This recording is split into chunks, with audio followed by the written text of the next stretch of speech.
Today's topic is going to be international economics.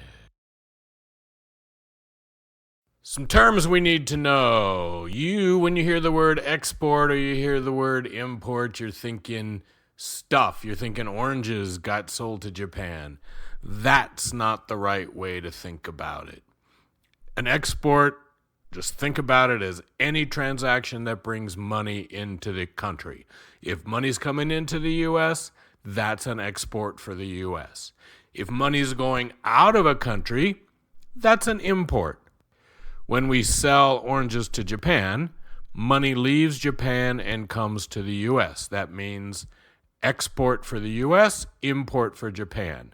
When people get on a British Airways jet in the morning and fly to Las Vegas, money is leaving England and coming into Las Vegas, which means that England has an import and the U.S. has an export. Las Vegas is an exporter. Money comes into the U.S. in Las Vegas, just as if we were selling oranges to England. But we don't have oranges. We have hotel rooms, which we sell to people in England. We measure these transactions in an accounting system called the balance of payments. It's an accounting system. Now, there are two basic parts to how we account internationally. One is called the International Transactions Accounts, the ITA. That's the traditional balance of payments. We also have something called the International Investment Position of the United States. That's the IIP. In this class, we're not talking about the IIP. When you get to finance, you can talk about that. We're going to talk about the basic international transactions accounts. So, in the ITA, there's a whole bunch of accounts. There used to be just two. Now there's a whole bunch of accounts. The first of these accounts is called the current account. We'll talk about what's in each of these accounts in a minute. The second of these accounts is a set of accounts called the capital and financial accounts. There used to be a capital and financial account. Now there are the capital and financial accounts. And then it turns out that these things are supposed to add up to zero. The current account plus the capital and financial accounts should add up to zero. They don't.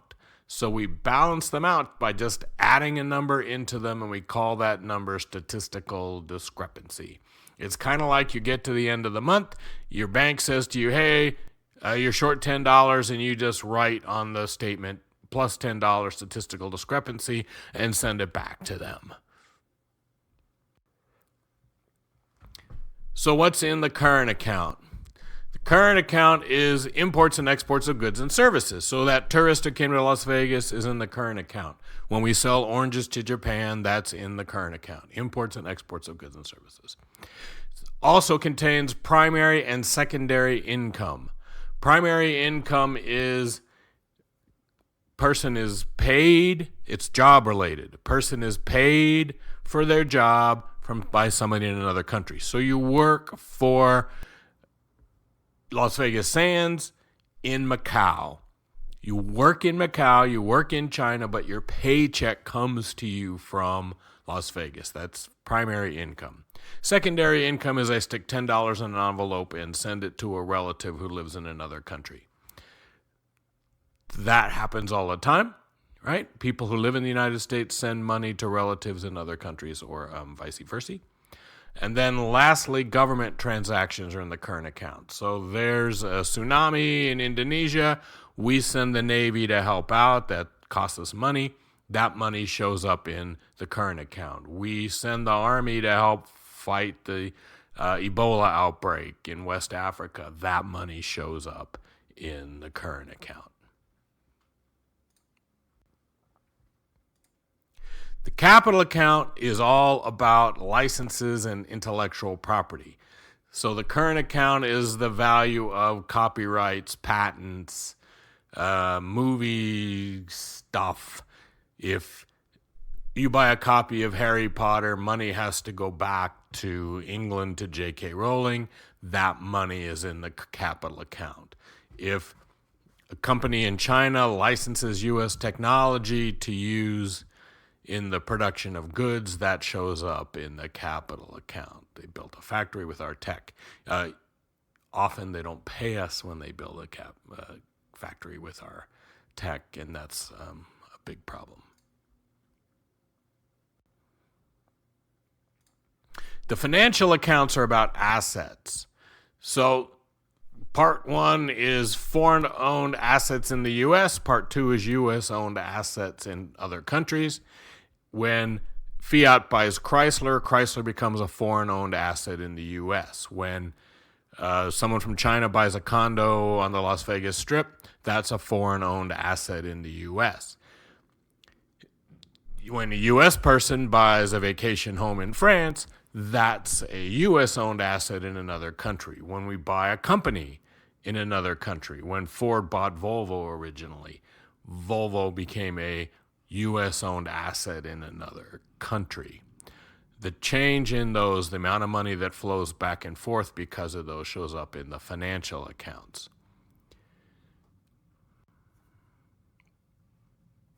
The interesting part of this is, of course, that these things have to balance.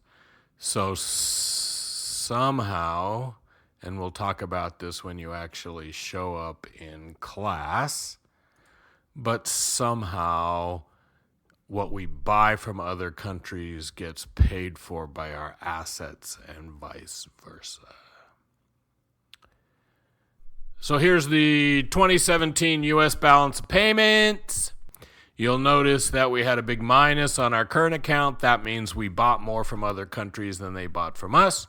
We balance that out by a plus on the capital financial accounts, which essentially means we go into debt to pay for the current account deficit. So we have a deficit on our current account, minus 451. We have a plus 377 on the capital financial accounts. That means we either borrowed money or sold our assets to effectively pay for the current account. But you notice those two things didn't quite add up right, and so we had a statistical discrepancy of $74 billion, and the whole thing adds up to zero, just like it's supposed to.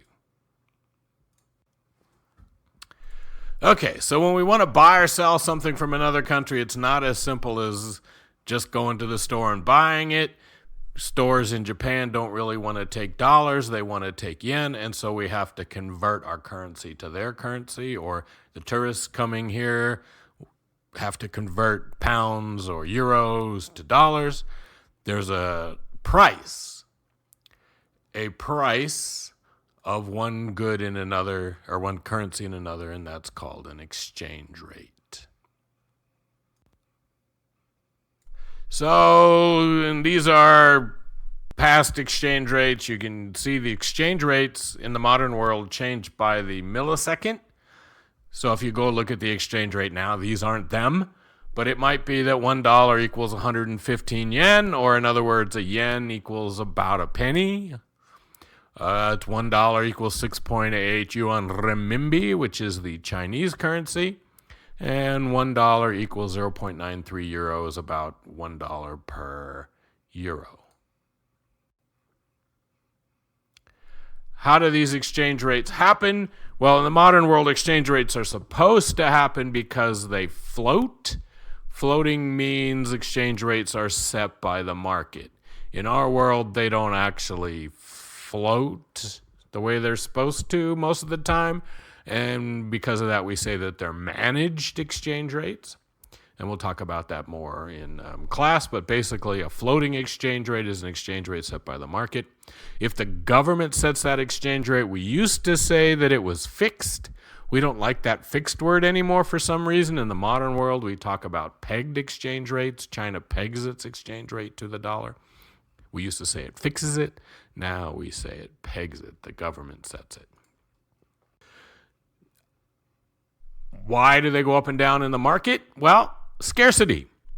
If foreigners are taking dollars out of the market, there's fewer and fewer dollars in the market, it becomes scarce, its price goes up.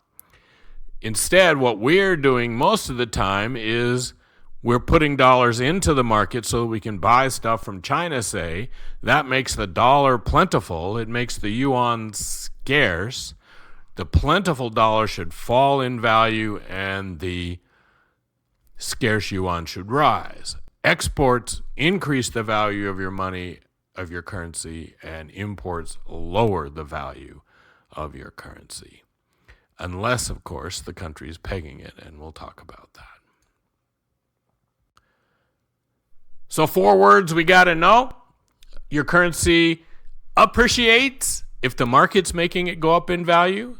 It depreciates if the market's making it fall in value. It's called revaluation when the government raises the exchange rate. And it's called devaluation when the government lowers the exchange rate.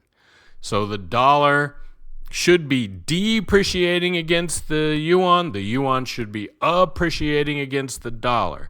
Instead, the Chinese government devalues their currency to counteract the appreciation that should be occurring. All right, so why do we care about all this? Well, let's suppose that we want to buy a car and that car costs 3 million yen in Japan. And let's also suppose that $1 equals 300 yen. If we do the math, we see that that car should cost $10,000 in the U.S., not counting transportation or whatever else.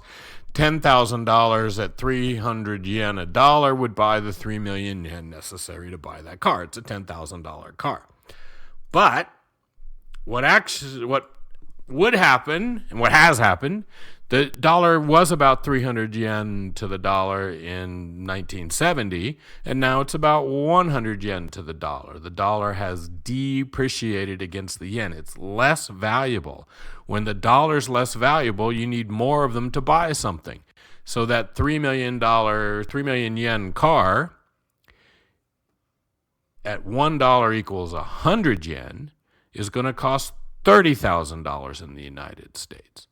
So the prices of goods, the prices of what we buy, are affected by exchange rates. So again, what does this mean? Import prices rise when the dollar falls. Things we buy from Japan should be getting more and more and more expensive over time. Things we buy from China should be getting more and more and more expensive over time, and we should be buying less of them. Meanwhile, our goods should be getting cheaper in China, and our goods should be getting cheaper in Japan, and folks in Japan and China should be buying more and more and more U.S. products because they're getting cheaper. If the governments of those countries don't control or manage their currency.